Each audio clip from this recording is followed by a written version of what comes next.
हरे कृष्णा कृष्ण कृष्ण हरे हरे हरे राम राम राम हरे हरे।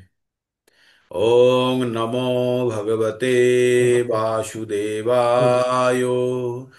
ओम नमो भगवते वासुदेवाय। ओम नमो भगवते वासुदेवाय। ॐ अज्ञानतिमिरान्धस्य ज्ञानाञ्जनाशलाकया चक्षुरुर्मिलितं येन तस्मै श्रीगुरुवे नमः। হরে কৃষ্ণ। তো আমরা প্রতিদিন ভগবদ গীতার ক্লাস করি। আপনারা সবাই উৎকণ্ঠার সঙ্গে থাকেন কখন ভগবদ গীতার ক্লাস শুরু হবে। এবং এই সকাল 5টার সময় ভগবদ গীতা ক্লাস করার জন্য সত্যি অনেক মানসিক শক্তি এবং শারীরিক সবকিছু মিলিয়ে মানসিক দৃঢ়তার খুব প্রয়োজন, তাই না? রেকর্ডিং তো হয়তো অনেকেই শুনতে পারে, কিন্তু সরাসরি আমরা ক্লাসে যুক্ত হয়ে ক্লাসকে ইন্টারেক্টিভ বানানো অত সহজ কাজ নয়, আর বিশেষ করে শীতের সময়। তো আপনাদের সকলকে আমি অত্যন্ত সাধুবাদ জানাই যে আপনাদের আহ অবিরাম প্রচেষ্টার জন্য এই সকালের অনুষ্ঠান সম্ভব হয়। আমরা প্রতিদিন ভগবদ গীতার আহ, জ্ঞান অর্জন করার চেষ্টা করি, আর আমরা সেটা শোনার চেষ্টা করি প্রভুপাদের মুখ থেকে। প্রভুপাদ এখন তিনি অপ্রকট হয়ে আছেন, তাই তিনি প্রকট হয়ে আছেন গ্রন্থের মাধ্যমে। তাই আমরা ভগবদ গীতা যথাযথ থেকে আমরা যে সমস্ত কথাগুলি বলি এবং শুনি সম্পূর্ণরূপে প্রভুপাদেরই দেওয়া সেই কথাগুলি আমরা আমাদের নিজের ভাষায় বলি। এখানে কোনো অতিরিক্ত সংযোজন বা বিয়োজন নেই। হুম। তো আমরা যেখানে সব থেকে বেশি আহ, আমরা বেশি কনসেন্ট্রেট করি, আমরা প্রত্যেকটা মুহূর্তে ভাবি কি ভক্তিযোগই সর্বশ্রেষ্ঠ, অবশ্যই ভক্তিযোগ সর্বশ্রেষ্ঠ। তবে প্রত্যেকটি যোগ যখন আমরা বিশেষভাবে বুঝতে পারবো, তখন আমরা ভক্তিযোগের মাহাত্ম্য এবং তারও বেশি আমরা জানতে পারবো। হুম। তো আমরা ভগবদ গীতা থেকে 5টি বিষয় সম্বন্ধে জানতে পারি। 5টি বিষয় কি? ঈশ্বর, জীব, প্রকৃতি, সময় এবং কর্ম। প্রথম 4টি বিষয় ঈশ্বর, জীব, প্রকৃতি এবং সময়, এটি সম্পূর্ণ ঈশ্বরের নিয়ন্ত্রণাধীন। পঞ্চম বিষয়টি কর্ম। কর্ম সেটি মনুষ্যের কাছে অধিকার আছে, যদিও তার ফলের অধিকার তার কাছে নেই। তো এই পঞ্চম বিষয়টি কর্ম অত্যন্ত গুরুত্বপূর্ণ। এই কর্ম আমাদের দিশা এবং দশা নির্ধারণ করে। আমরা বর্তমান যে জীবনে অবস্থিত আছি, সেটি সম্পূর্ণভাবে পূর্ববর্তী জীবনের কর্মের ফলস্বরূপ। তাই আমরা বর্তমানে যে কর্মগুলি করব, সেটি আমাদের ভবিষ্যৎ জীবন নির্ধারণ করবে। 3 প্রকারের কর্মে আমরা কর্মকে সাধারণত 3 রকম কর্মে আখ্যায়িত করেছি। এক হচ্ছে কর্ম অর্থাৎ সকাম কর্ম, যেটি পুণ্য উৎপন্ন করে বা যার ফল পুণ্য স্বরূপ। আরেকটি হচ্ছে বিকর্ম, যেটি হচ্ছে পাপ কর্ম উৎপন্ন করে বা যার ফল পাপ উৎপন্ন করে। আর 3 নম্বর হচ্ছে অকর্ম, যেটি পাপ বা পুণ্য উৎপন্ন করে না। এটি ভগবানের উদ্দেশ্যে বা বিষ্ণুর উদ্দেশ্যে কৃত কর্মকেই অকর্ম বলা হয়। তাই আমরা এই এই দেহধারী জীব, আমরা যখন এই ধরাধামে বর্তমান আছি, আমাদের জীবন ধারণের জন্য প্রত্যেকটা মুহূর্তে কিছু না কিছু কর্ম করতে হবে। আর এই কর্ম আমরা যখনই করতে যাই তখনই পাপ অথবা পুণ্য উৎপন্ন করে। আর পাপ বা পুণ্য উৎপন্ন করা মানেই আমাদেরকে জন্ম মৃত্যুর চক্রে আবদ্ধ করে। তাই আমাদেরকে, তাহলে আমরা জীবন ধারণের জন্য আমাদের কর্ম করতেই হবে। তাহলে আমাদের কি করা উচিত? তাহলে আমাদের অকর্ম করা উচিত। আর অকর্ম কি? ভগবান বিষ্ণুর উদ্দেশ্যে কৃত কর্মই হচ্ছে অকর্ম। আমরা যাবতীয় জীবন ধারণের জন্য যাবতীয় কার্যকলাপ করি, সেই কার্যকলাপগুলি যখন আমরা ভগবানের উদ্দেশ্যে চালিত করব, তখন সেগুলি সব অকর্মে পরিণত হবে। এতদূর পর্যন্ত আমরা নিশ্চয়ই বুঝে গেছি যে কর্ম আর অকর্ম আর বিকর্মের সংজ্ঞা। এবার বর্তমান জীবনে আমাদের যে অপূর্ণ ইচ্ছা আমাদের অপূর্ণ ইচ্ছা, পূর্ববর্তী জীবনের অপূর্ণ ইচ্ছাকে পূরণ করার জন্য বর্তমান জীবন, আর বর্তমান জীবন প্রাপ্ত করার পরে আমাদের যে দুঃখ কষ্ট জ্বালা যন্ত্রণা যেগুলো আছে সেগুলো আনুষঙ্গিকভাবেই যুক্ত। কারণ আমরা যখনই কোনো জীবন নিয়ে আসি তখন তার সঙ্গে আমরা আমাদের সঞ্চিত পাপ এবং পুণ্য থেকে কিছুটা অংশ নিয়ে আসি। আমি আগেই বলেছি আমাদের বড় বড় দুটো ট্যাঙ্ক রাখা আছে ভগবানের কাছে, সেই ট্যাঙ্কের মধ্যে একটাতে পাপ আর একটাতে পুণ্য রাখা আছে। এবার যখনই আমরা কোনো জীবন পাই তখনই ওই পাপ আর পুণ্যের ওইখান থেকে কিছুটা অংশ, মনে করুন 1 চামচ পুণ্য আর এক বড় একটা কন্টেনারের 1 গামলা পাপ দিয়ে পাঠিয়ে দিল, মানে পাপের ফল। তাই সারা জীবন শুধু কষ্টই করে যাব। আর পুণ্যের জন্য কখনো কখনো সামান্য সামান্য সুখ ভোগ করার একটা সুযোগ আসবে, কিন্তু তারপরেই আবার দুঃখ কষ্ট চলে আসবে। তো এইভাবেই আমাদের জীবন নির্ধারিত হয়েছে। কারণ আমরা যতখানি পাপ বা পুণ্য করি প্রতিনিয়ত, পাপের পরিমাণই বেশি, পুণ্যের পরিমাণ খুব কম। তাই আমাদের সঞ্চিত ভাণ্ডারে পাপই বেশি থাকে, পুণ্য খুব কম। তাই আমরা যখনই কোনো নতুন জীবন নিয়ে আসি বেশিরভাগ ক্ষেত্রেই আমরা পাপ নিয়ে আসি আর সামান্য একটু পুণ্য নিয়ে আসি। এই পাপের ফলস্বরূপ আমরা সবসময় দুঃখ কষ্ট ভোগ করি। তো আমরা বর্তমান জীবনে যে দুঃখ কষ্ট ভোগ করছি তা আমাদের সঞ্চিত কর্মের ফলস্বরূপ। সঞ্চিত কর্ম কি আমাদের?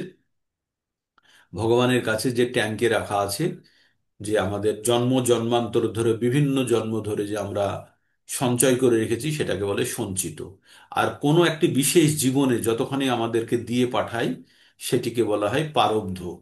তো আমাদের বর্তমান জীবনে আমরা যতখানি পুণ্য এবং পাপের ফল নিয়ে এসেছি সেটি আমাদের প্রারব্ধ, সেটি আমাদের ভোগ করতেই হবে। পরবর্তী জীবনে আমাদের কি হবে, প্রারব্ধ কি হবে, সেটা নির্ভর করছে সম্পূর্ণরূপে বর্তমান জীবনের কর্ম কার্যকলাপ এবং অন্তিমকালের ইচ্ছা। অন্তিমকালের ইচ্ছা মানে আমরা মৃত্যুর সময় যে ধরনের ইচ্ছা প্রকট করব সেই ধরনের আমরা জীবন পাব।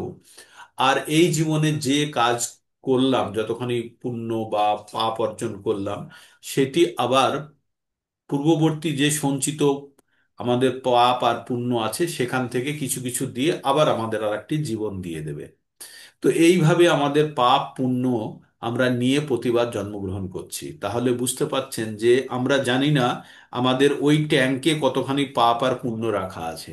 তার মানে পরবর্তী জীবনে আমরা যে খুব ভালো জীবন পাবো সেটি খুব একটা নিশ্চিত নয়। যে কোনো ধরনের জীবন, হয়তো মনুষ্য জীবনই পাবো, কিন্তু কি ধরনের জীবন পাবো তার কোনো গ্যারান্টি নেই।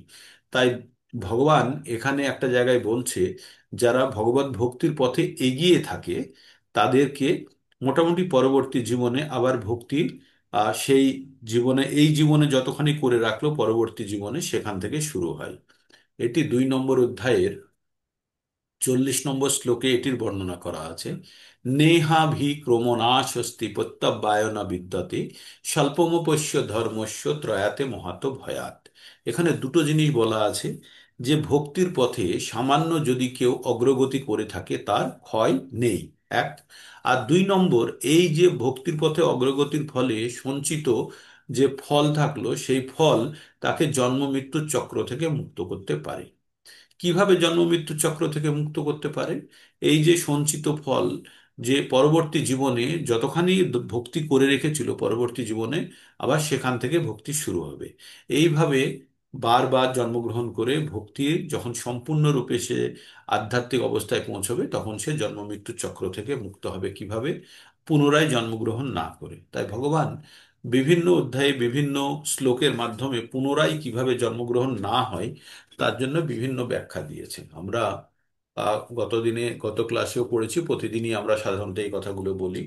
তো ভগবান সম্বন্ধে যদি, জন্মকর্ম সম্বন্ধে যদি জ্ঞান অর্জন করতে পারে কেউ, তাহলেও এই দেহ ত্যাগ করার পরে সে পুনরায় দেহ ধারণ করবে না। তাই ভগবান 8-এর 5-এ বলেছেন, না, 4-এর 9-এ বলেছেন, জন্ম কর্ম চ মে দিব্যম এবং যো ব্যক্তি তত্ত্বতঃ তক্তা দেহং পুনর্জন্ম নৈতি মামেতি সহার্জুন।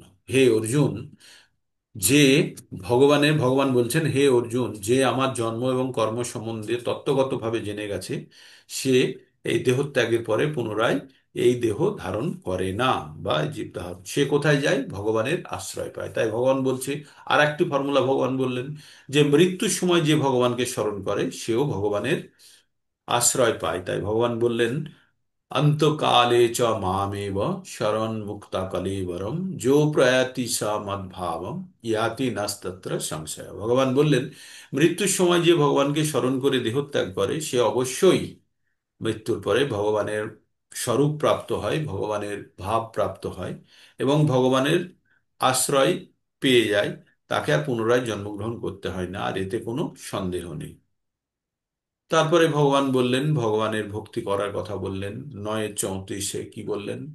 মন্মনা ভাব মদ্ভক্ত মদ্দাজি মাম নমস্কুরু মামেব এসো শ্রীযুক্তৈব আত্মানং মৎপরায়ণ। এই শ্লোকটির পুনরাবৃত্তি আছে 18 নম্বর অধ্যায়ের 65 নম্বর শ্লোকে। সেখানে বলা হয়েছে, মন্মনা ভাব মদ্ভক্ত মদ্দাজি নাম নমস্কুরু মামেব এসো শ্রী সত্যম তে প্রতিজানি প্রিয় অসিমে। তো একই শ্লোক দুবার ভগবান বলেছেন, তার মানে এর গুরুত্ব অত্যন্ত বেশি। কি বলেছেন? ভগবান বলেছেন, আমার ভক্ত হও, আমাকে নমস্কার করো, আমার উপাসনা করো, আমার পুজো করো, তুমি আমাতে মন নিবেশ করো, আর এইভাবে তুমি অবশ্যই আমাকে প্রাপ্ত করবে, তাতে কোনো সন্দেহ নেই। আবার ভগবান বলেছেন কি, যে এই পরম জ্ঞান, এই ভগবদ গীতার পরম জ্ঞান যে আমার ভক্তদের মধ্যে বিতরণ করে, সে যে আমার কাছে আসবে তাতে কোনো সন্দেহ নেই, সে আমার কাছে অত্যন্ত প্রিয় ব্যক্তি, তার থেকে প্রিয় আমার পৃথিবীতে কেউ হয় না। তাই ভগবান কি বললেন? 68 নম্বর শ্লোকে বললেন, যো ইদম পরমম গুহ্যম মদ্ভক্তেষু অভিধাস্যতি ভক্তিময়ী পরম কীর্তা মামেব এষস্যি অসংশয়। ভগবান বললেন, যেই পরম জ্ঞান আমার ভক্তদের মধ্যে বিতরণ করে সে যে আমার কাছে আসবে তাতে কোনো সন্দেহ নেই। আরো ভগবান বলেছেন 11:55 বললেন, মৎ কর্ম কিত মৎ পরম মদ ভক্ত সঙ্গ বর্জিত নীরবৈর সর্বভূতেষু সজ মামেতি পাণ্ডব।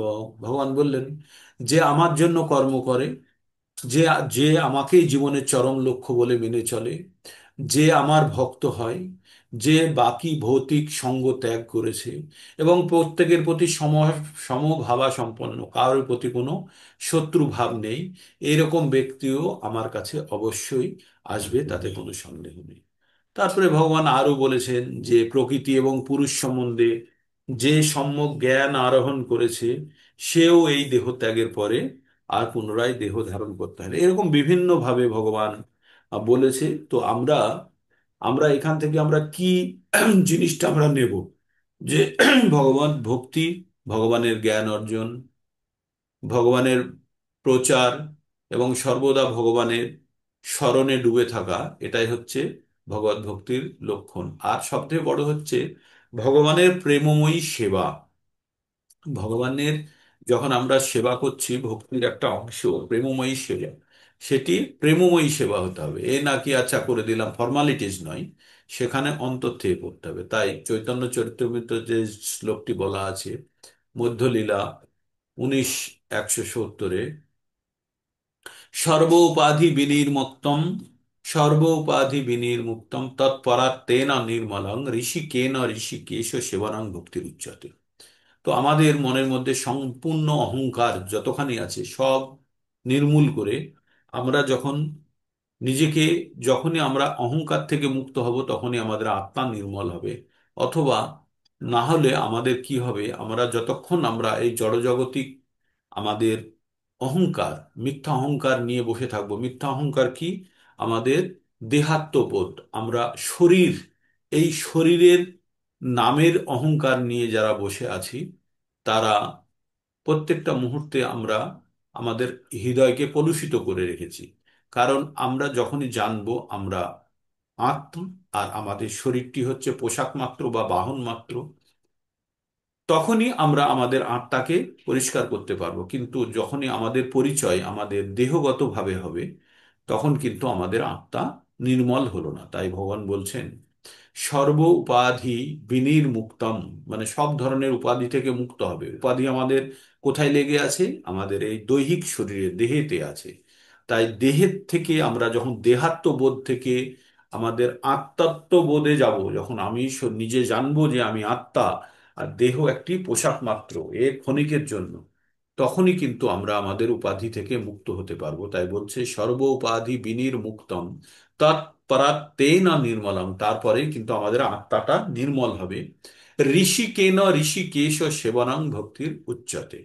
আর তখনই আমরা যখন এই নির্মল আত্মা নিয়ে যখন আমরা ঋষিকেশ মানে ভগবানের ইন্দ্রিয়ের সেবা করব, প্রেমময়ী সেবায় যুক্ত হব, কি দ্বারা? আমার ইন্দ্রিয় দ্বারা।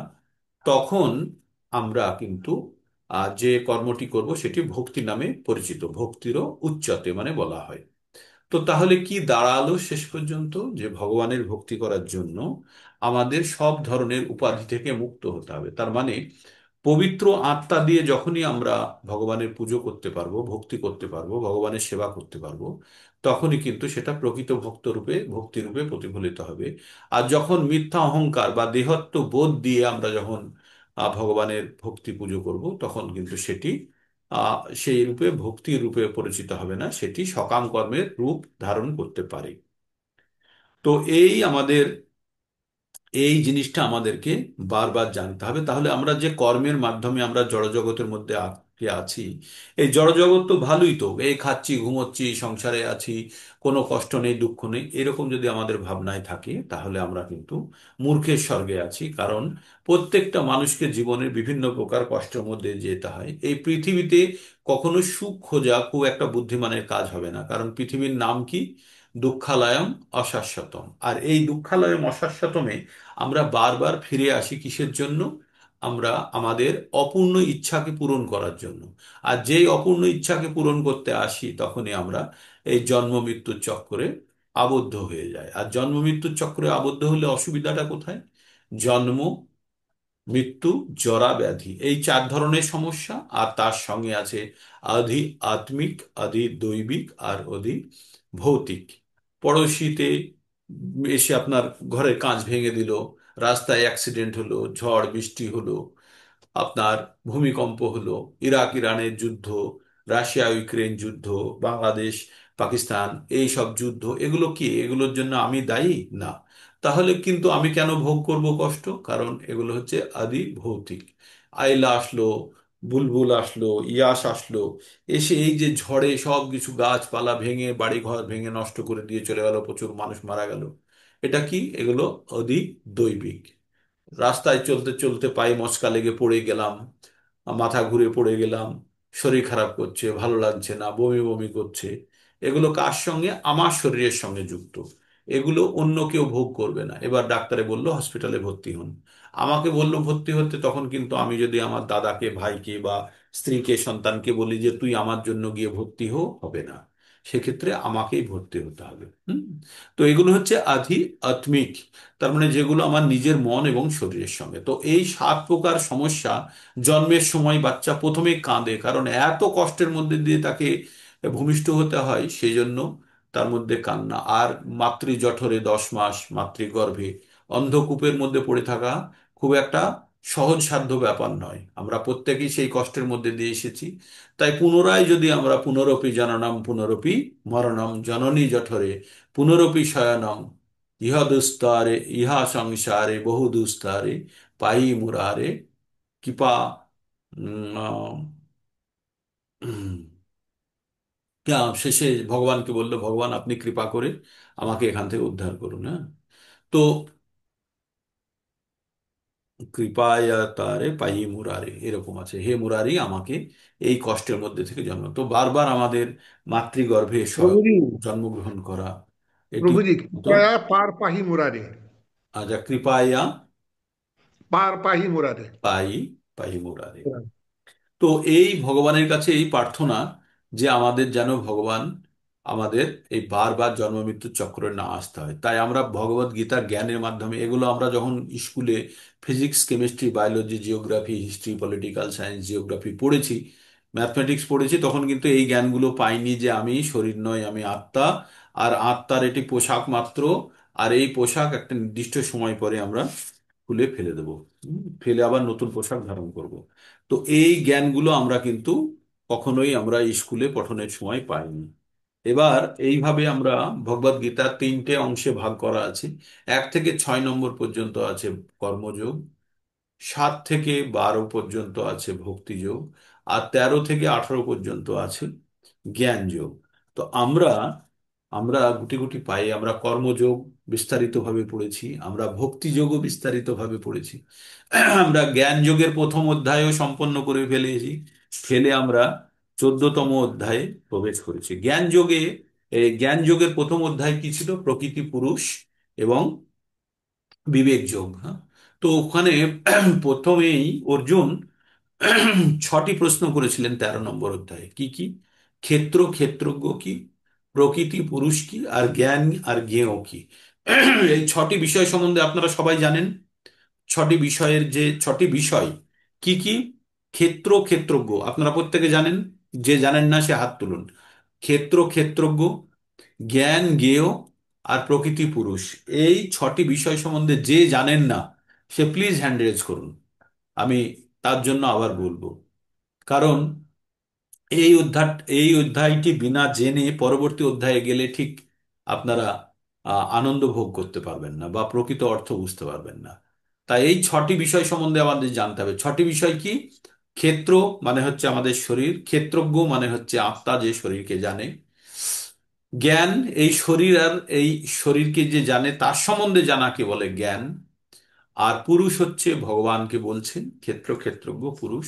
যে ভোগ করে সে হচ্ছে পুরুষ, আর যাকে ভোগ করে সেটা হচ্ছে প্রকৃতি। আর প্রকৃতি কি? যে আমরা এই যে জড় জগতের মধ্যে ভগবানের বহিরাঙ্গ শক্তি যেটা জড় জগৎ, সেটি হচ্ছে প্রকৃতি। আর জ্ঞান আমরা জেনে রাখি। জ্ঞেয়, জ্ঞেয় কি? যাকে জানা যায়। জ্ঞেয় মানে হচ্ছে ঈশ্বর। ঈশ্বরকে আমাদের জানা যায়, তাই হচ্ছে জ্ঞেয়। তো আমরা এই 6টি বিষয় সম্বন্ধে আমরা জেনেছি। এবার 14 নম্বর অধ্যায়ে যে প্রকৃতি, প্রকৃতি আসলে কি আর প্রকৃতির গুণ কি সেটি আমরা জানার চেষ্টা করব। তাই এই 14 নম্বর অধ্যায়ের নাম হচ্ছে গুণত্রয় বিভাগ যোগ। এই গুণের 3টে গুণ দ্বারা এই কিভাবে মানুষকে বিভক্ত, এই যে আমরা এখানে এখন বর্তমানে 22 জন বসে আছি, প্রত্যেকে আলাদা আলাদা রকমের। একজন আর একজনের সঙ্গে 100% কেউ নয় আলাদা। কেন? কারণ আমাদের মধ্যে আলাদা আলাদা গুণ আছে। কি গুণটি কি? গুণ হচ্ছে সত, রজ আর তম। এই 3টে গুণের মিশ্রণ। কারোর কাছে 100% শত যদি থাকে, শুদ্ধ শতগুণ যদি কেউ থাকে, সে একরকমের হবে। আর 99.99% শত আর 0.01% রজ আর 0% তম যদি থাকে, তার মানে আপনারা জানবেন শত, রজ আর তম তিনটের পার্সেন্টেজের উপরে নির্ভর করে এই মানুষের শ্রেণী বিভাগ করা হয়েছে। তো এই রকম ভাগ করতে গিয়ে 84 লক্ষ প্রজাতি বানানো হয়েছে এই পার্সেন্টেজ অনুযায়ী। কোনোটি 90%, আর একটি 5%, আর একটি 5%, 99%, 1%, 1%, আর 0%। এইভাবে কম পারমুটেশন কম্বিনেশন করে প্রায় আমাদের 84 লক্ষ প্রজাতির প্রাণী বানানো হয়েছে। ঠিক আছে, এই যে 84 লক্ষ প্রাণীর শুধু নির্ভর করছে কি? প্রকৃতির 3টে গুণের পরিমাণের উপরে, কার মধ্যে কতখানি এই প্রকৃতির 3টে গুণ আছে। আমাদের যে কোনো রঙিন জিনিস দেখতে গেলে আমরা দেখি তার মধ্যে 3টে রং থাকে। 3টে আহ, রং থাকে, সেগুলোকে বলা হয় প্রাইমারি কালার। কি কি? রেড, ইয়েলো আর ব্লু। ঠিক আছে, RYB, রেড, ইয়েলো আর ব্লু। এই 3টে রং দিয়ে যে কোনো রং প্রস্তুত করতে পারবেন আপনারা। এগুলো হচ্ছে বেসিক রং বা প্রাইমারি কালার। এই 3টে রং কি? রেড, ইয়েলো আর ব্লু। এই 3টে রংকে কম বেশি করে মিশিয়ে যে কোনো রং আপনি প্রস্তুত করতে পারবেন। তো এখনো পর্যন্ত পৃথিবীতে যতগুলো রং তৈরি করা হয়েছে তার সংখ্যা হচ্ছে 1.68 crore, মানে 1,68,00,000 প্রকারের রং তৈরি করা গেছে এই 3টে রংকে ব্যবহার করে। তো আমাদের এই 3টে গুণকে ব্যবহার করে 84 লক্ষ প্রজাতি বানানো খুব বেশি কঠিন কাজ কিন্তু নয়, তাই না? তাই বলেছে যে 84 লক্ষ প্রজাতির টোটাল প্রাণী আছে, তার মধ্যে 4 লক্ষ প্রজাতির হচ্ছে মানুষ। তো 4 লক্ষ প্রজাতির এই 3টে গুণের সমন্বয় খুব বেশি নয়, তাই না? 4 লক্ষ প্রজাতির মানুষ এই 3টে গুণের সমন্বয়ে বানানো আছে। এবং দেব দেবতারাও কিন্তু এই মনুষ্য শ্রেণীতেই পড়ে। আপনাদের জানতে হবে দেব দেবতারাও মনুষ্য শ্রেণীতেই পড়ে। তো এই যে 4 লক্ষ প্রজাতির মনুষ্য আছে, তার মধ্যে কিভাবে এই তিনটে গুণের প্রভাবে, কি তিনটে গুণ? সত, রজ এবং তম। 14 নম্বর অধ্যায় যখন আমরা শুরু করলাম, তখন আমরা কি পড়লাম? প্রথমে ভগবান অর্জুনকে আবার বলছে, তোমাকে আমি এখন পরম জ্ঞান প্রদান করব, যে জ্ঞান শোনার পরে, যে জ্ঞান শোনার পরে মুনি ঋষিরা তারা সিদ্ধি লাভ করে তারা পরম গতি লাভ করেছে। তাই ভগবান কি বলছে? চতুর্দশ অধ্যায় গুণত্রয় বিভাগ যোগ। শ্রী ভগবান উবাচ, পরম ভূয় প্রবক্ষ্যামি জ্ঞাননাম জ্ঞানম উত্তমম, যো যো জ্ঞাতা মুনয় সর্বে পরম সিদ্ধি মতো গতাঃ। ভগবান বললেন যে, হে অর্জুন, আমি পুনরায় তোমাকে সমস্ত জ্ঞানের মধ্যে সর্বোত্ত জ্ঞান সম্বন্ধে বলবো, যা জেনে মুনিগণ পরম সিদ্ধি লাভ করেছেন। এবার কথা হলো, মুনিগণ যদি সিদ্ধি লাভ করতে পারে, তাহলে আমরা একটু কেন চেষ্টা করে দেখতে পারি না, তাই না? আগে 9 নম্বর অধ্যায়ে অর্জুনকে ভগবান যখন পরম গুহ্য জ্ঞান দিয়েছেন, তখন ভগবান কি বলেছেন? এই জ্ঞান জানার পরে অর্জুন, তুমি দুঃখ আর শোক মুক্ত হয়ে তুমি মুক্ত হয়ে যাবে, দুঃখ এবং শোক থেকে তুমি মুক্ত হয়ে যাবে। তো অর্জুন যদি হতে পারে, আমরাও হতে পারি, তাই আমরা সেই জ্ঞান অর্জন করেছি। এবার আমরা 2 নম্বর শ্লোকে ভগবান কি বলছেন এই জ্ঞানের মহিমা সম্বন্ধে শুনুন। ইদম জ্ঞানমুপাশ্রিত্য মম সাধ্যম মম সাধ্যম আগতা স্বর্গেয়োপি নোপজায়ন্তে প্রলয়ে না ব্যথন্তি তে। ভগবান বললেন যে এই জ্ঞান আশ্রয় করলে আমার পরম পরা প্রকৃতি লাভ করে। ভগবানের পরা প্রকৃতি মানে হচ্ছে চিন্ময় জগৎ, আর অপরা প্রকৃতি মানে হচ্ছে এই জড় জগৎ, যেটা আমরা জড় জগতের মধ্যে আছি, এটা অপরা প্রকৃতি। আর চিন্ময় জগৎ হচ্ছে ভগবানের পরা প্রকৃতি। তো এই অপরা প্রকৃতি হচ্ছে, জড় জগৎ হচ্ছে ভগবানের 3 ভাগের 1 ভাগ, 4 ভাগের 1 ভাগ। আর 3 ভাগ হচ্ছে ভগবানের চিন্ময় প্রকৃতি। তো চিন্ময় প্রকৃতিতে কখন যেতে পারে? এই জ্ঞানের কে আশ্রয় করে যে যখন কেউ জীবন যাপন করে, তখন সে সে কি করে? সে আর এই জড় প্রকৃতির যে কষ্ট, বা প্রলয়কালে যে কষ্ট, বা আরম্ভে কল্পারম্ভে যে আবার সৃষ্টি, এই ধরনের ব্যথা থেকে সে মুক্ত হয়ে যায়। বিশেষ করে প্রলয়কালে যে কষ্ট, তার থেকে সে মুক্ত হয়ে যায়। তাহলে সে চিন্ময় জগতে যে প্রবেশ করে, সেখানে গেলে আর কাউকে ফেরত আসতে হয় না। ভগবান তার নিজের ধাম সম্বন্ধে বলেছে, না তদ্ভাস্যতে সূর্য, না শশাঙ্ক, না পাবক, যত গত্তা না নিবর্তন্তে তদ্ধাম পরম মম। ভগবানের ধামে যদি কেউ একবার প্রবেশ করে, সে সেখানে গেলে আর পুনরায় তাকে আর ফিরে আসতে হয় না। এইবার ভগবান বলছে যে এই পৃথিবীতে যে মনুষ্য বা যে জীবেরা সৃষ্টি হয়েছে, কিভাবে সৃষ্টি হয়েছে, কালকেও আপনাদেরকে বলেছি, আবার বলছি, যে ভগবান বলছেন আমি সকলের পিতা, আমি সকলের বীজ প্রদানকারী পিতা। আর এই যে তার বহিরঙ্গা শক্তি, যে এই যে জড় জগৎ আছে, এই জড় জগৎ হচ্ছে, এটাকে বলছে মহৎজনীর, বিশাল বড় যোনি। এখানে ভগবান কি করছেন? বীজ প্রদান করছেন। কার মাধ্যমে? পুরুষের মাধ্যমে বীজ প্রদান করছেন। আর সেই বীজ যখন মাতৃগর্ভে স্থাপিত হয়, তখন একটি প্রাণী উৎপন্ন হয়। তাই কি বলছে? মম যোনির মহৎ ব্রহ্ম, তস্মিন গর্ভং দদাম্যহম, সম্ভবঃ সর্বভূতানাং ততো ভবতি ভারত। বললেন, হে ভারত, প্রকৃতিতে যত প্রকৃতি নামক ব্রহ্ম আমার গর্ভধানের স্থান। এই প্রকৃতিতে আমরা সবাই উৎপন্ন হয়েছে, প্রকৃতি থেকে। আর এইটিতে, এখান থেকেই, এই প্রকৃতিতে ভগবান কি করেন? বীজ প্রদান করেন। সেই ব্রহ্মে আমি গর্ভাধান করি, ভগবান বললেন, যার ফলে সমস্ত জীবের জন্ম হয়। তার মানে এই প্রকৃতিতে, প্রকৃতি যেমন একটি নারী যতক্ষণ না পুরুষের সঙ্গে সঙ্গ করছে, ততক্ষণ পর্যন্ত সন্তান উৎপন্ন করতে পারে না, তেমনি তেমনি এই প্রকৃতি নিজে নিজে কোনো কিছু উৎপন্ন করতে পারে না, যতক্ষণ না পর্যন্ত তার গর্ভে ভগবান আহ, আহ, আহ, তার বীজ প্রদান করছেন, তাই তো? তাই ভগবান পরবর্তী শ্লোকে বলবেন যে আমি জগতে যত ধরনের মূর্তি হতে পারে, যত ধরনের প্রাণী হতে পারে বা জীব হতে পারে, তার প্রত্যেকের আমি বীজ প্রদানকারী পিতা। তাই ভগবান বললেন, সর্বযোনিষু কন্তেয় মূর্তয় সম্ভবন্তি যহ তাসাং ব্রহ্ম মহাজ্ঞনীর অহম বীজ প্রদ পিতা। ভগবান কি বললেন? সর্বজনীষু কন্তেও, যত ধরনের জীব, মূর্তয় মানে যত ধরনের জীবের আকৃতি হতে পারে, সম্ভবন্তি যা সম্ভাবনা আছে তৈরি হওয়ার, তাসাং সেই ব্রহ্ম মহাজ্জনীর, আমি সেই মহজ্জনীতে আমি বীজ প্রদানকারী পিতা। তার মানে আমি যত ধরনের প্রাণী তৈরি হয়েছে প্রত্যেকটা প্রাণীর আমি বীজ প্রদানকারী পিতা। এবার আমাদের বুঝতে হবে, ভগবান যদি সকলের বীজ প্রদানকারী পিতা হন, তাহলে আমাদের সকলের মধ্যে সম্পর্ক কি? ভ্রাতৃত্বের সম্পর্ক, বা একটা আমাদের সমান পিতা মাতা, পিতার আমরা সবাই সন্তান।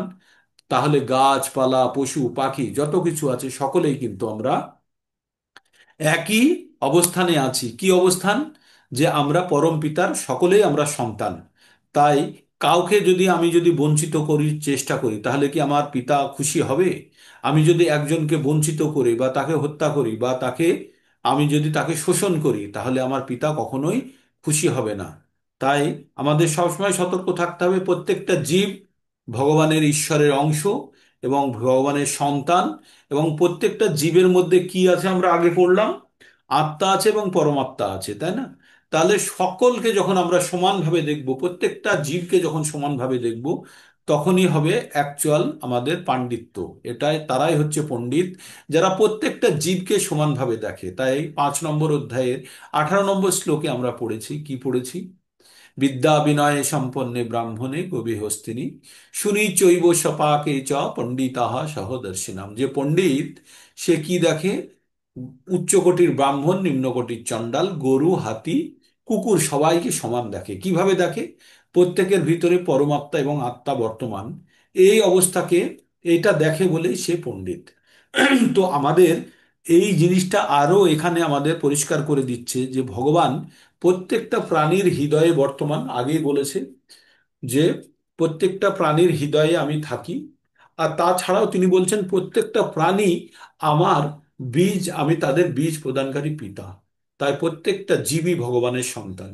তাই একটা সন্তান যখন আর একটা সন্তানকে হত্যা করে, মারে, তাহলে পিতা কখনোই, যে হত্যা করে বা যে আরেকজনকে বিনষ্ট করে বা কষ্ট দেয়, সেই সন্তান, সেই ব্যক্তির উপরে পিতা কখনোই সন্তুষ্ট হতে পারে না। তাই আমাদের সব সময় আমিষ বর্জনের কথা বলা হয়েছে, কারণ আমিষ বর্জন, আমাদের মধ্যে যদি ক্রোধ না থাকে, আমরা যদি কাউকে হত্যা না করি, আর যাকে হত্যা করছি সেও কিন্তু ভগবানের বীজ প্রদানকারী সন্তান, তাই যদি আমরা হত্যা করি, ভগবান কখনোই তার প্রতি সন্তুষ্ট বা খুশি হবে না।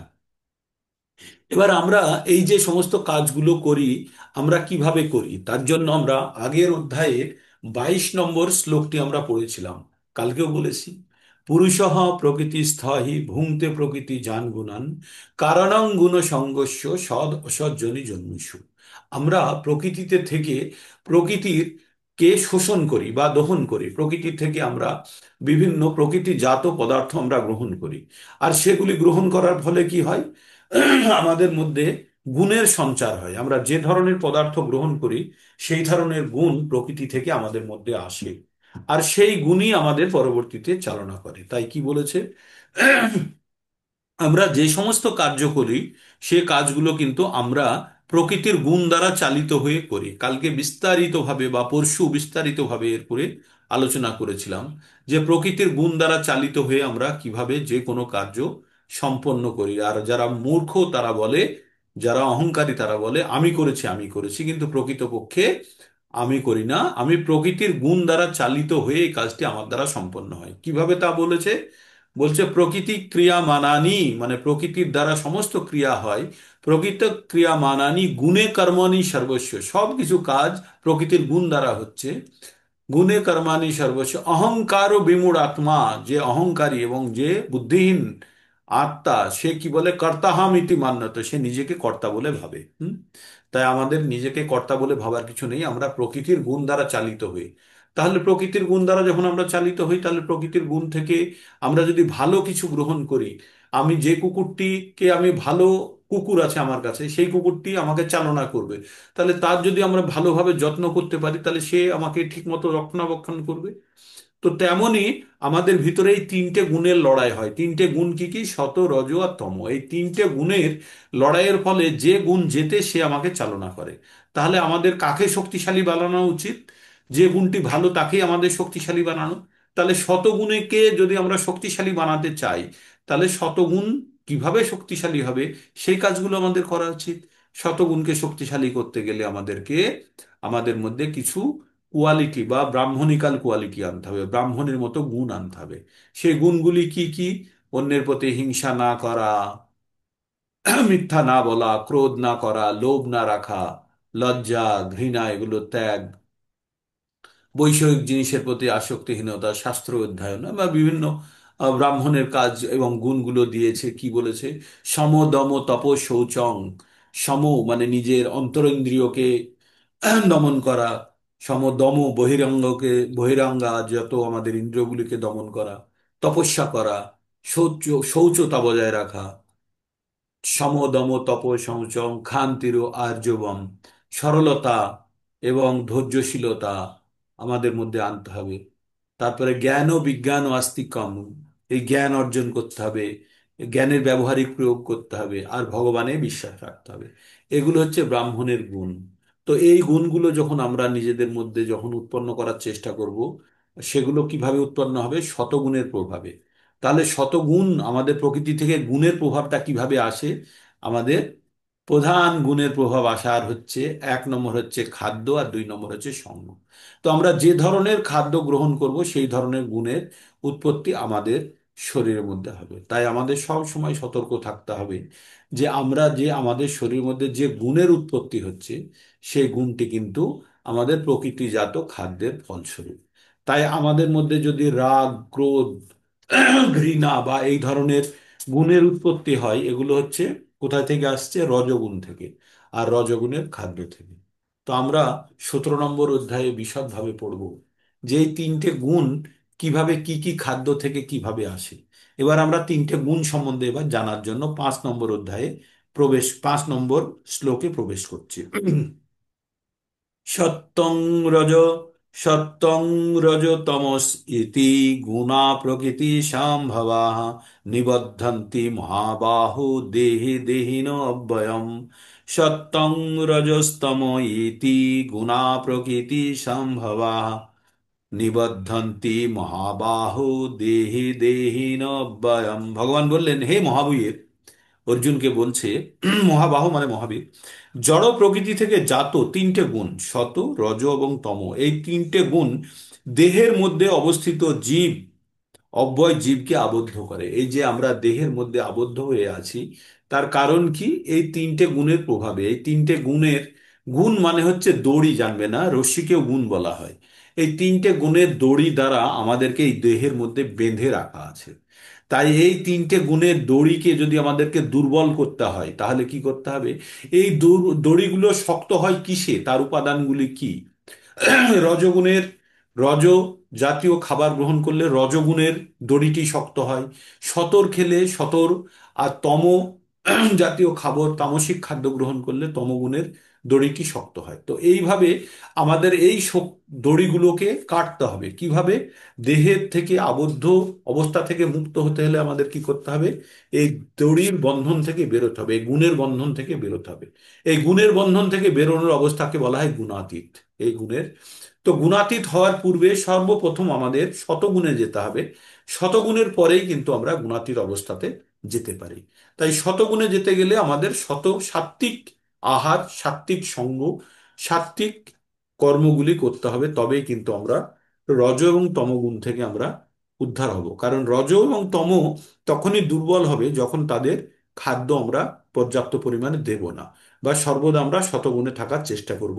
তখনই রজ এবং তম গুণগুলি অটোমেটিক্যালি নষ্ট হয়ে যাবে। এইবার শতগুণের প্রভাবে কি হয় বলছে, শুনুন। তত্র সত্যং নির্মলত্বাৎ প্রকাশায়াম, প্রকাশম, প্রকাশ কম নাময়ম, সুখ সঙ্গেন বধ্নাতি জ্ঞান সঙ্গেন চানঘ। ভগবান বললেন, তত্র সত্যং নির্মলত্বাৎ প্রকাশ কামনাময়ম সুখ সঙ্গেন বধ্নাতি, জ্ঞান সঙ্গেন চানঘ। চানঘ মানে হচ্ছে নিষ্পাপ। তো বলছে, হে নিষ্পাপ, এই গুণসমূহের মধ্যে শতগুণ নির্মল হওয়ার ফলে প্রকাশকারী এবং প্রকাশক, প্রকাশক মনায়ম, প্রকাশক এবং পাপ শূন্য তা সুখ ও জ্ঞানের সঙ্গের দ্বারা জীবকে আবদ্ধ করে। তাহলে শতগুণ কি করে? শতগুণ হচ্ছে পাপ, পাপ নাশী, পাপ থাকে না, পাপ শূন্য। তার মানে শতগুণে যখন থাকছি আমরা, তখন কি করছে? সুখ দেয়। আর কি করে? আর জ্ঞানের দ্বারা আবদ্ধ করে রাখে। হে নিষ্পাপ অর্জুন, এই গুণসমূহের মধ্যে শতগুণ নির্মল হওয়ার ফলে প্রকাশকারী মানে তাকে প্রকৃত দিশা আলোক দেখায়, পাপ শূন্য এবং সুখ ও জ্ঞানের সঙ্গের দ্বারা জীবকে আবদ্ধ করে। কে করে এটা? এটা করে শতগুণ। তার মানে শতগুণে থাকা বাকি দুটো গুণে থাকার থেকে অনেকটা ভালো। হুম। তারপরে এবার আমরা 7 নম্বরে কি পড়ব? রজোরাগাত্মকম বিদ্ধি তৃষ্ণা সঙ্গ সম্ভুবম সন সম্মু উদ্ভবম তন্নিবধ্নাতি কৌন্তেয় কর্মসঙ্গেন দেহিনাম। রজোরাগাত্মকম বিদ্ধি তৃষ্ণা সঙ্গ সমুদ্ভবম তৎ বধ্নাতি কৌন্তেয় কর্মসঙ্গেন দেহিনাম। এবার রজগুণ কি করছে? হে কৌন্তেয়, রজগুণ অনুরাগাত্মক, তা তৃষ্ণা এবং আসক্তি উৎপন্ন করে। তা কোনো কিছু পাওয়ার জন্য তীব্র আসক্তি এবং তৃষ্ণা তৈরি করে। এই রজগুণী জীবকে সকাম কর্মের দ্বারা আবদ্ধ করে। তাহলে আমাদের সকাম কর্ম, পুণ্য করার প্রবণতা কোথা থেকে তৈরি হচ্ছে? এই রজগুণের প্রভাবে। তাই বলছে রজগুণ আমাদেরকে বেঁধে ফেলছে কি দিয়ে? সকাম কর্মের বাঁধনে। আর সেখান থেকে কি তৈরি করছে? তৃষ্ণা আর আসক্তি, কোনো জিনিস পাওয়ার তীব্র ইচ্ছা তৈরি করে আমাদের রজগুণ। এটা 3 নম্বর অধ্যায়ে আমরা পড়ে এসেছি। সেখানে অর্জুন জিজ্ঞেস করেছিল, অথ কেন প্রযুক্ত হয়ং পাপং চরতি পুরুষঃ। বলেছিল না যে আমরা ইচ্ছা না থাকা সত্ত্বেও, অনাচ্ছন্নপি বাষ্ণেয় বলাদপি নিয়োজিত, বলে ইচ্ছা না থাকা সত্ত্বেও আমরা কেন অন্যায় এবং পাপ কার্য করে ফেলি? ভগবান বললেন, কাম এসো ক্রোধ এসো রজগুণ সমদ্ভুব। ভগবান বললেন রজগুণের প্রভাবে আমরা কাম এবং ক্রোধের বশবর্তী হয়ে এই সমস্ত কাজগুলি করি। তার কারণ হচ্ছে রজগুণের প্রভাবে। তাই এখানে বলছে রজগুণ অনুরাগাত্মক এবং তৃষ্ণা ও আসক্তি থেকে উৎপন্ন। আর সেই রজগুণী জীবকে সকাম কর্মের বন্ধনে বেঁধে ফেলে। যত ধরনের আমাদের কাজ করার স্পৃহা, ইচ্ছা এবং অনিচ্ছা এবং তীব্র আসক্তি জন্মায় এই রজগুণের প্রভাবে। আর তমগুণ কি বলছে? তম তম তু অজ্ঞানজম বিদ্ধি মোহনং সর্বদেহিনাম প্রমাদালস্য নিদ্রাভি তন্নিবধ্নাতি ভারত। আর তমগুণের প্রভাব কি? অজ্ঞান। তমগুণকে সমস্ত জীবের মোহনকারী, মানে মোহিত হয়ে থাকে তমগুণে, বুদ্ধির অভাব। আর সেই তমগুণ প্রমাদ, ভুলভাল বলা, আলস্য, কোনো কিছু করতে না ইচ্ছা হওয়া, বেশ লেজি যেটাকে ইংরেজিতে বলে, বা কোনো কিছু না করার ইচ্ছাটা প্রবলভাবে আলস্যের কারণে হয়। এবং নিদ্রা, সব সময় ঘুম ঘুম ভাব, ঘুমোলেই বুঝি আনন্দ। এইগুলো হচ্ছে তমগুণের প্রভাব। তাহলে আমরা শততে কি জানলাম? শততে সুখ, রজতে তীব্র আসক্তি বা কোনো কিছু করার ইচ্ছা, আর তমতে হচ্ছে আলস্য, নিদ্রা, প্রমাদ অবস্থা। তাহলে আমরা 3টে গুণ সম্বন্ধে আমরা বুঝলাম। এবার বলছে শতগুণে কি হয়। সত্যং সুখ সঞ্জায়তি রজ কর্মণি ভারত জ্ঞানাবৃত জ্ঞানা জ্ঞান জ্ঞানম আবৃত তু তম প্রমাদে সঞ্জয়তু তা। সত্যং সুখ সঞ্জয়তি রজ কর্মণি ভারত জ্ঞান আবৃত তু তম প্রমাদে সঞ্জয়ত্যুতা। তো ভগবান বললেন যে এটি বলা যায় যে শতগুণ জীবকে সুখে আবদ্ধ করে, রজগুণ জীবকে সকাম কর্মে আবদ্ধ করে, এবং তমগুণ জীবকে প্রমাদে আবদ্ধ করে। তাই না? তাহলে শতগুণ আমাদের কি দিচ্ছে? সুখ। রজ দিচ্ছে আমাদের কি?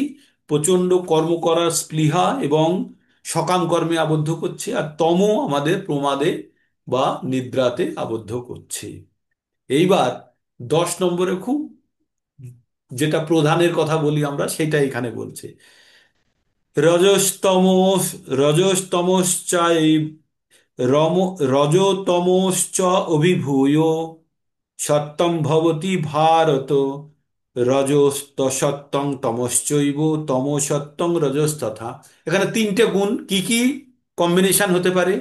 শত, রজ আর তম। প্রথমে শত আর রজ, যখন এ রজস্তম চা অভিভূয় সত্যং ভবতি ভারত, যখন রজগুণকে আর তমগুণকে পরাজিত করে তখন শতগুণ রাজা হয়। কি হয়?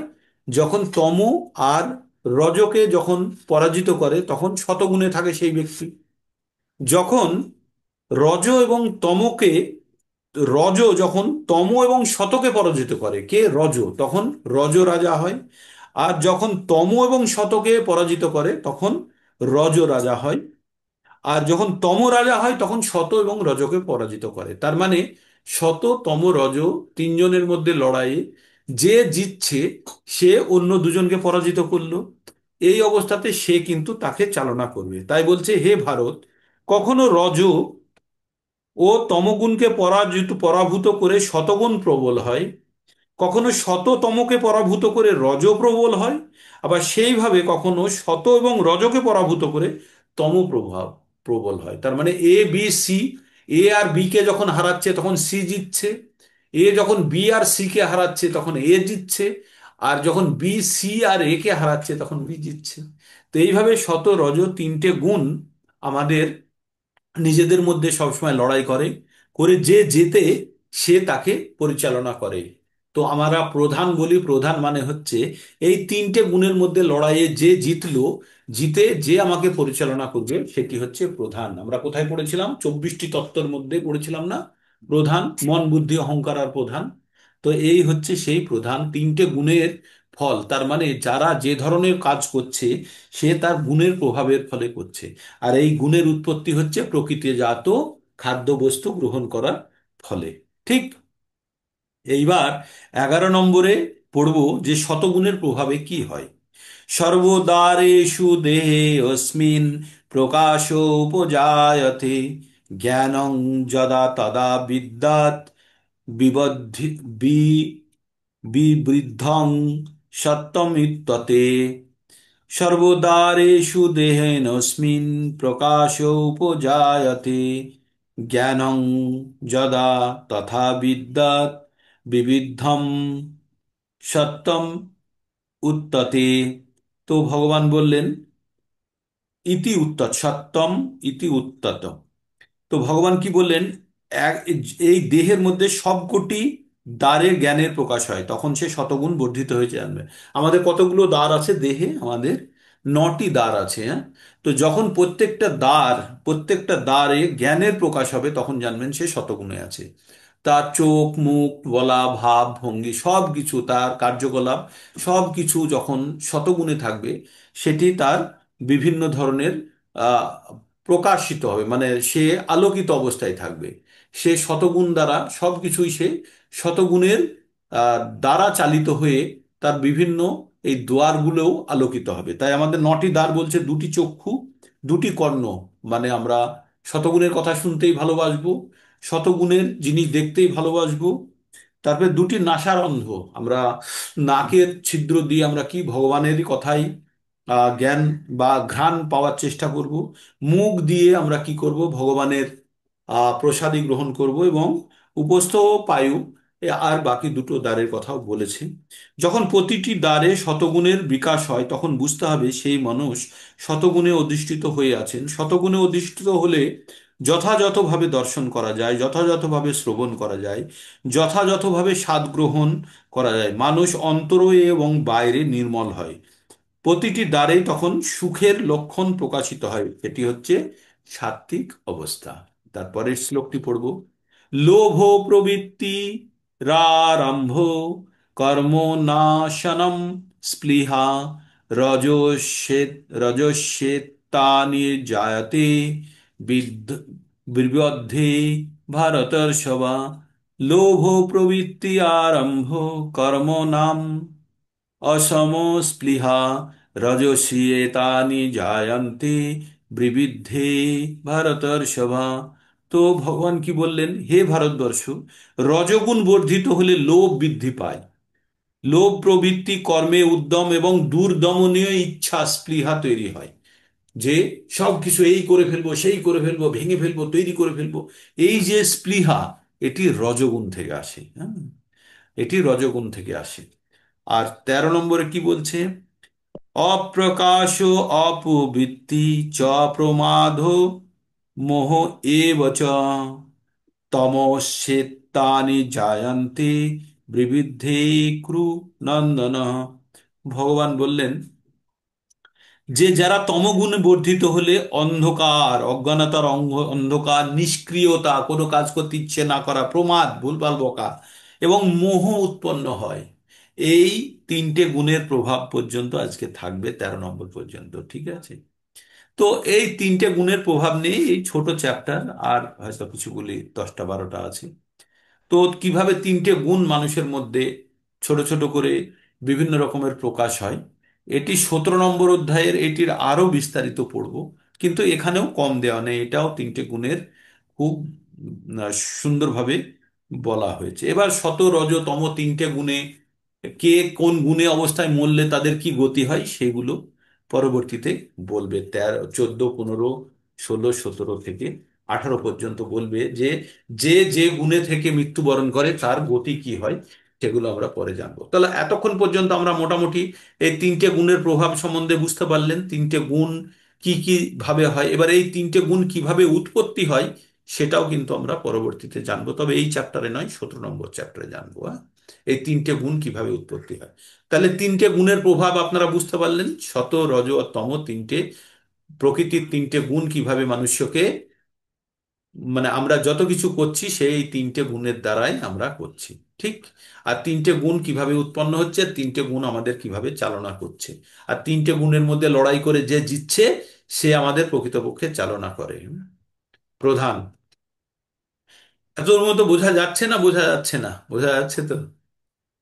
ক্যামেরা অন করুন, দেখি কারা কারা উপস্থিত আছেন। অ্যাটেন্ডেন্স হয়ে যাক। সংখ্যা কিন্তু খুব দুর্বল। হুম, সংখ্যা খুব দুর্বল। শীতের সময় বিছানা ছাড়তে ইচ্ছে হচ্ছে না কারোর, তাই না? বিছানা ছেড়ে এই সকাল সকাল ভগবদ গীতা শুনতে তো ভালো লাগে, কিন্তু কষ্টটা আর সহন করা যায় না, তাই না? তো আপনাদেরকে আহ, তবুও যারা জয়েন করছেন তাদের প্রতি আমার অত্যন্ত শ্রদ্ধা, ভক্তি, সব কিছু আপনাদের প্রতি। আপনাদের জন্য অনুষ্ঠানটি চলে। হরে কৃষ্ণ হরে কৃষ্ণ, কৃষ্ণ কৃষ্ণ হরে হরে, হরে রাম, রাম রাম হরে হরে। কারো কিছু প্রশ্ন থাকলে বলতে পারেন, না হলে আমরা এখানে শেষ করি। আর কার কার কাছে গ্রন্থ লাগবে, গ্রন্থ এসে গেছে, কার কার কাছে পাঠাতে হবে বলে দেবেন, তাদের কাছে পাঠিয়ে দেবো। আর মনমোহন প্রভু, ওই সুনীল মণ্ডল প্রভু একজন, উনি করেছিলেন, আহ, উনি বলেছেন আমাকে 5টা বই পাঠিয়ে দিতে, তো 5টা পাঠিয়ে দিতে হবে। আর মুকুন্দ কি হলো, মুকুন্দ চলছে না, প্রচার চলছে না? প্রভু, চলছে, আনমিউট করতে হবে, না হলে তো শুনতে পারবো না। তো 3টে দিয়ে এসেছিলাম, বিতরণ হয়েছে না হয়নি? আনমিউট করতে হবে প্রভু, আনমিউট, হ্যাঁ। হ্যাঁ, তিনটের মধ্যে একটাও বিনা পয়সায় মানে সব বিনা পয়সায় নেওয়ার ধান্দায়, কেউ পয়সা না, দিচ্ছে না। বিনা পয়সায় দিলে আমি হবে না, না আমি থাক বললাম থাক। 100 150 100 টাকাও দিচ্ছে না। না না, রেখে দাও, দিতে হবে না, তাদের পড়ার প্রয়োজন নেই, একদম দেবে না। কোনো দরকার নেই, আমরা দেয়নি। জ্ঞান ফ্রিতে বাঁটবো তার কাছে, যে জ্ঞানটা গেলে কাজে লাগবে। ঠিক আছে?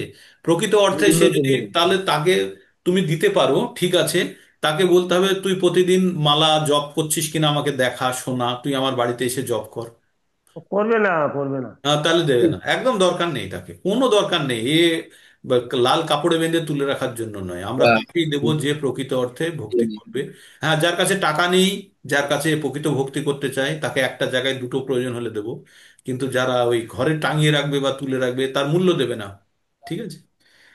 তো আপনারা সবাই চেষ্টা করুন কি করে গ্রন্থ বিতরণ করা যাবে, আর তাদের কাছে পৌঁছানোর ব্যবস্থা করে দেবো।